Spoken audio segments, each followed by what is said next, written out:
So once again, we're back. We're going to be introducing another member of our SPACAR family, someone here working with and doing the good work of this place. Starting off here, let me just ask you, what's your name? Ronda Paxson. Let me ask you, how many years have you been here with SPACAR? Probably three years, 3.5 years, somewhere around there. Okay. And just for everybody, what is your position here with them? What is your job? I'm a kennel tech. Kennel tech. Mm-hmm. So, for just reference, people that don't know, kennel tech, you work here at the Mud Hut. Mm-hmm. It's going to be in another video there, but you are essentially the kennel tech of the 8 rooms of the Mud Hut. Yes. So, what did you do before this? What was your previous thing? Where you come from? Originally, I'm from Missouri. Mm-hmm. Lived in a small town, Warsaw, Missouri. Grew up in Springfield, Missouri. I've done a variety of jobs. I've worked younger years, hotel receptionist, a lot of warehouse. I worked, I worked at Lowe's, just all kinds of stuff. Jane of all trades. Yep, jack of all trades.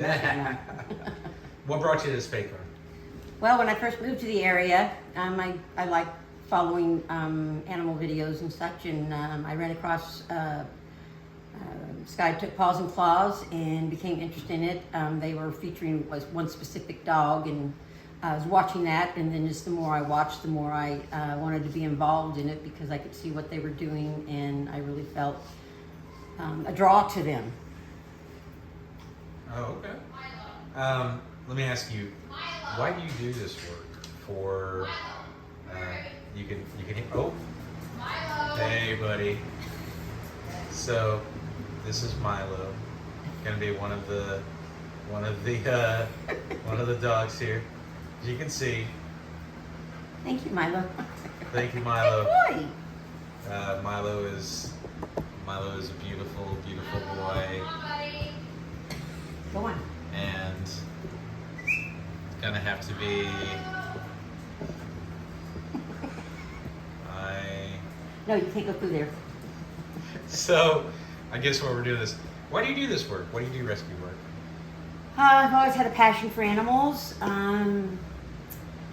Growing up, I've always had animals, mostly dogs. As I got a little bit older, in my early 20s, it was cats and dogs. I just feel like we have to be their voice. It makes me feel good that I can help. If it's just one, that's fine, but I do everything I can to help all of them. It's just something that I've had a passion for many years, and fortunately at this time in my life, I have the opportunity to be able to do it, and I'm in it both feet all the way. Yeah, and help people like Milo here. Absolutely.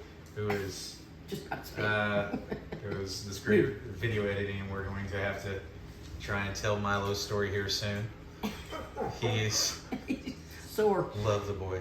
He just did a spay and neuter clinic, so Milo is post surgery and he's still trying to figure out what's happened to him. What is the worst part of this work? Cleaning up pee and poop. Pee and poop. That's the worst part. Other than that, everything else is great. I mean, it happens. You do it at home sometimes with your own animals, but that's probably the worst part. All right. What's the best part? Being able to love on dogs, getting to know dogs, knowing that you're helping dogs and cats. Just doing everything I can to help them find good homes. So, if somebody was going to get into doing rescue or fostering, what's a good tip that you could give their way? I mean, what's some advice that you could give them? You're helping save an animal's life. Mm-hmm. They could, if they're not here, unfortunately, they could be at a shelter where they do euthanize. We do not, unless it's an extreme, aggressive situation, which I don't think that has really ever been much to talk about. Yeah. But you're saving a dog's life or a cat's life, whether they were surrendered by a former family, found out in the woods, whatever. And they've got so much love to give, whether you're their owner or you're just here taking care of them. They got so much love to give, and they just make you feel so good, and they love you no matter what you look like every day. That understand. What's the one thing, I guess, that you wish people knew that you feel like a lot of people don't about animal rescue and saving animals? That there is so much blood, sweat, and tears put into it. That if people could see the other side of it, that they could actually, maybe they would do more to help, whether it be donating time, whether donating blankets, just anything. There is so much behind the scenes that goes on with each and every animal that I don't think anybody, until you're involved in it, will ever understand. I didn't really understand. As much as I've always loved animals, I never understood, but there's a lot of tears that go into this, and they're not sad tears. 99% of the time they're happy tears when one of the dogs you've taken care of, or one dog that's been in boarding or wherever for such a long time, they find a forever home. They're generally happy tears. It's just something that it makes you happy to see that you've been a part of improving that dog's life, to be able to be attracted by a family that wants to adopt them. That's great.